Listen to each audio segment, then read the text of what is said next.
Hi there, it's Tracy Miller, and I'm the founder of the Women's Wellness Exchange, and welcome to our Healthy Exchange TV.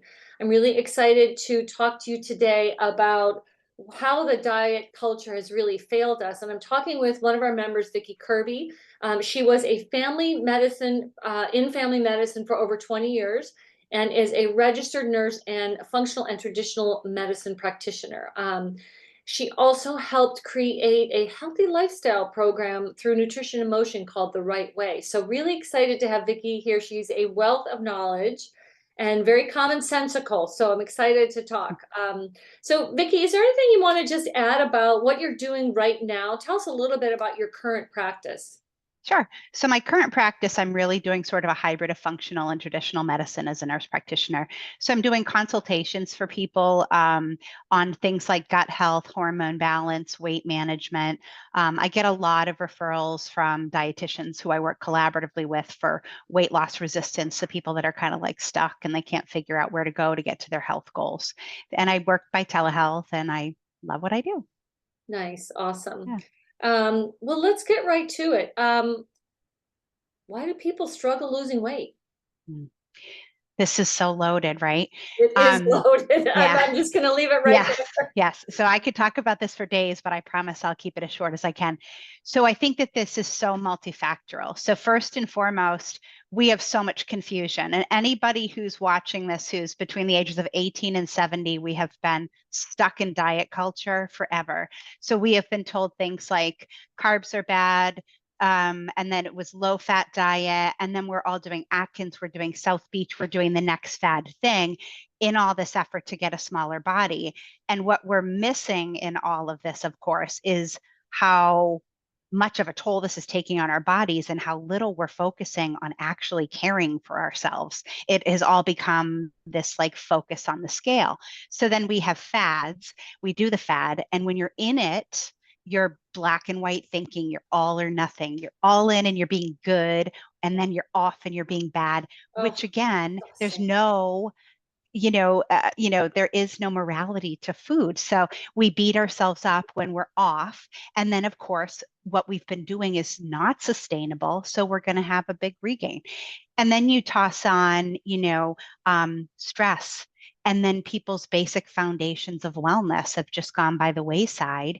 And also, the medical system in and of itself is designed to fail people. People who work in medicine get about 5 minutes of nutrition education in general. So then their patients are coming to them. And every complaint they have, they're being told to lose weight, but they don't really have the guidance on how to do that themselves. So, you know, people are seeking help and they don't know where to go for it. So they're on TikTok or they're finding the next, creator who says what I eat in a day and following them. So it's a very broken system. And also, the truth is in traditional system, the time is so limited that people have to spend with you. So they don't have time to really dig down most of the time and say, well, what are you eating? What's your stress level like? Are you sleeping at night? Yeah. Do you know what I'm saying? Because the thing is, it's not just calories in, calories out. We need to be looking at what is this person's genetics? What's going on with them in terms of their hormones?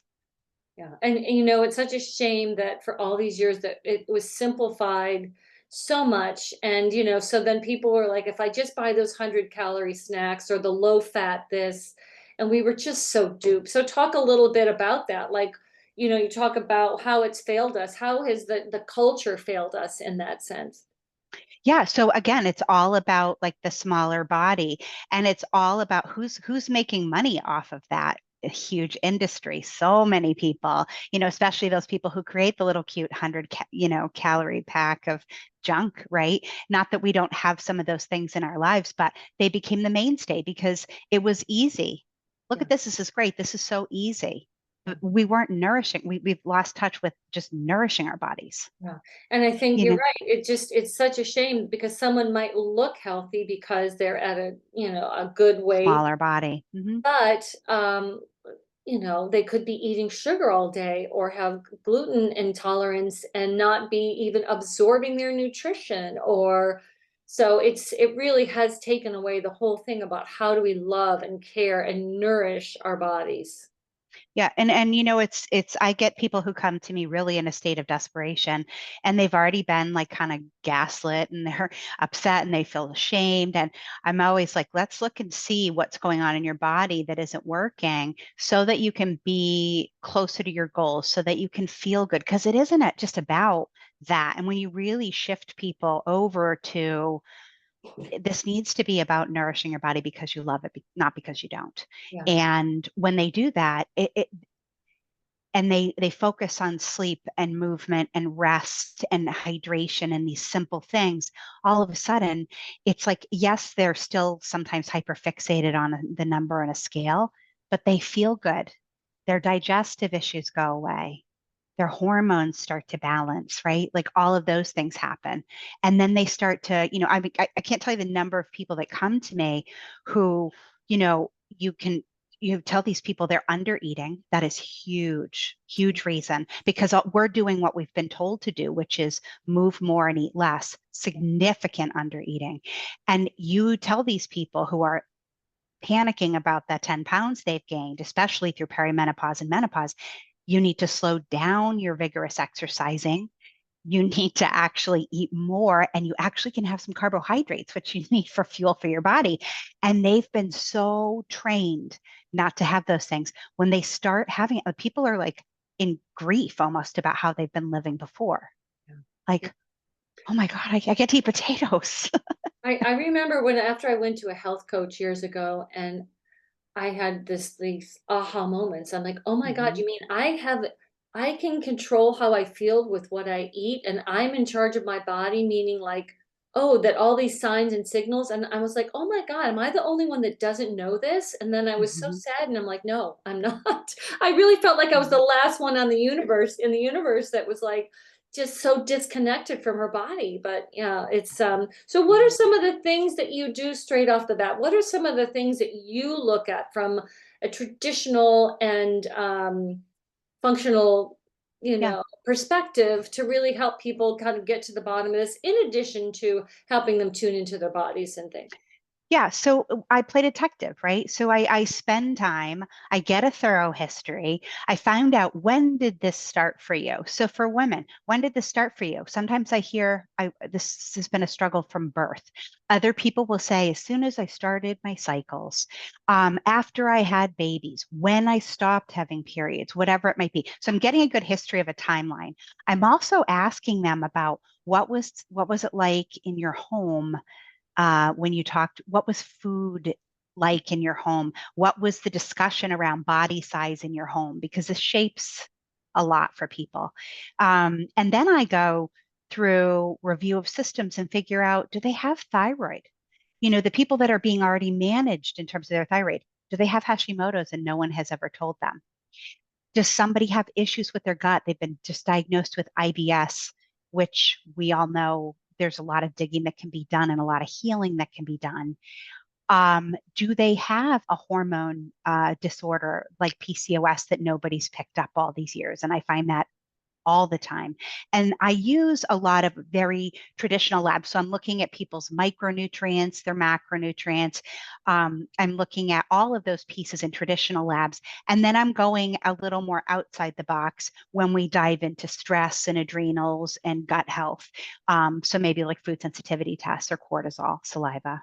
So many things. It's not just calories in, calories out. That's really No. incredible. So you're able to do some lab work. You're able to look at their lifestyle. You're able to look at everything from their hormones to their any kind of deficiencies. I think gut health is another thing that's just so underestimated, and Mm-hmm. it's where you get your nutrition, right? So if that's screwed up, and as we were talking earlier, it's so important for your mind. Your mind body connection. Mm-hmm. Yep. Yeah, and your mental health. So one of the things that you had mentioned earlier is that people have to kind of really think about building a support team, someone that, a team that can really help them move forward in a sustainable way. Talk about that. Yeah, so I think like we think we have to do things on our own. And if people have sought out, they went to primary care or whoever before and really didn't get what they were looking for, just assume that you have to do it on your own. You don't, and you shouldn't, right? So especially when you're new to making like lifestyle changes, you want a support team. I am very fortunate that I've been doing this for a long time. So I know a lot of people within my community and I know their styles and I know who they work best with. So I will routinely recommend a dietitian because I stay in my lane, right? So I'm great at the diagnosing piece and giving people a general plan, but people need help with like, okay, I get what you're telling me in terms of what I should be doing roughly with macronutrients, but I hate cooking and my kid's gluten sensitive and we're on a budget. Go see a dietitian is going to be your best friend. And then also, I'm looking at, does this person have an issue with their nervous system? Are they getting Whoops.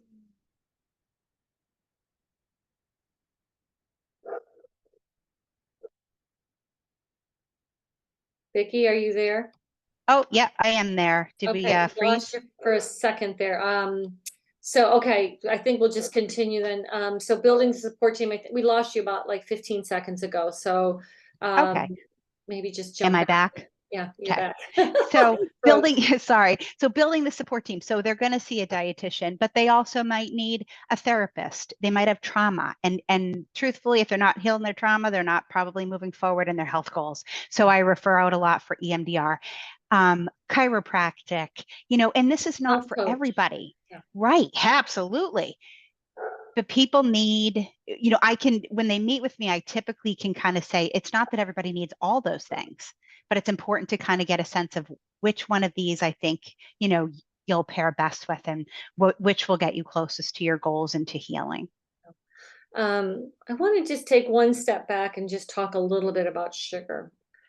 Because I know that plays such a huge role, and that unfortunately we have such a culture that, you know, sugar is just everywhere. Can you talk a little bit about that and how it affects us metabolically, calorically, and just because I just think if people could focus on that, it would be a start in many directions that we need to go. But can you talk a little bit about sugar? Yeah. So when I talk about like the different things that people can have back a little bit ago that cause difficulty with weight loss, the biggest one that I see is insulin resistance. Yeah. And such an enormous percent of the population is insulin resistant.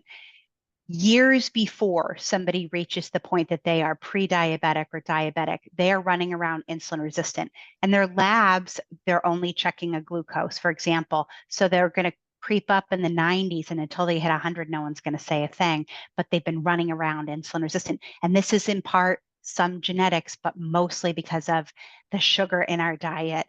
And again, if we all lived through the low fat ages, that was where we started replacing fat with sugar and too many carbohydrates, simple carbohydrates. So yeah, when I meet with people, I talk a lot about repairing that insulin resistance, improving insulin sensitivity. And, what you see is not just it's just about pairing your macronutrients so that you're not having a lot of carbohydrates on their own. And it's amazing when you nourish your body in that way. It's not just about the scale going down or the blood sugar going down, which it invariably will. It's about the fact that all of a sudden they don't have brain fog and they don't want to lay under their desk at 2 o'clock in the afternoon. So, yeah, it is the biggest issue that we face. So, when somebody comes to see me, their cholesterol is high, I go, ooh, let's talk about your cholesterol. I'm much more worried if they're getting into pre-diabetic range, way more worried about that than It's anything else. scary, isn't it? Like we said, I don't know what the numbers are, but it's yeah. And again, going against how the culture failed us, Yeah. sugar is everywhere in everything. It's hidden and it's in the form of carbohydrates, which are everywhere and everything. I mean, just I mean, airports have gotten better, but go to an airport, travel down 95, and you've got these gas stations and it's just all junk. I think we lost Mm. you again for there we go. Okay, good. So, all right. So we're gonna kind of wrap this up. I love to end with this question. If you had a magic wellness wand and you could really make one decision, whether it's a policy decision, where it's a decision with a food company, it's if you could, brainwash the entire world, what is it? What do you think would be one of the most important things that would really help us feel better in our bodies and appreciate the bodies no matter what size they are? Boy, there would have to be a big wand, Tracy. I'm just a I broken have dream. lots of mini wishes. Um, I would wish, I think from my perspective, Doggone it, lost you again. Hold on. Sorry. nope, I'm fine. Am I back? Okay, you're back. So I would wish, and then you Sorry. left. It was like a teaser. Okay. So from my perspective, I see and help people heal from a lot of pain they have through years of being sort of mistreated. Um, Trauma. what I would want is a healthcare system that's actually focused on wellness and go back to a sense of caring. All the providers I've ever worked with have been loving and caring. It's the environment. We've gotten so clinical, so far away. And I think if we could get back to a time where we truly cared for people and listened Yeah. without judgment, without shame, everybody would be much better off. Okay, waving the wand. Waving Waving the the wand. wand. Yes, yes. One seed at a time, right? So Mhm. now people have someone to like you to go to. So this is good. So all right. Well, listen, Vicky, thank you so much. I Thank you, will Tracy. make sure to put the link to your profile Thank and you. the with this recording, and to everyone out there. It's easy, but it's not easy, right? It's like the culture does not promote, making wellness something that is embodied in mind, body, and spirit. And so you have to be intentional. You have to be, actionable. You have to, look at all the things that come to making a decision in your life. And so, bringing that body awareness, bringing that, looking at the trauma in your life, looking at everything. It's not just the 100-calorie snack, and it takes a lot of work, but it's so worth every single, amount of effort that you take. So Vicky, thank you so much for all the work that Thank you you, do Tracy. and helping people heal. And happy spring, and we'll talk to you soon. Thank you. Happy Mother's Day. Thank you. Bye, Vicky. Thanks, Tracy.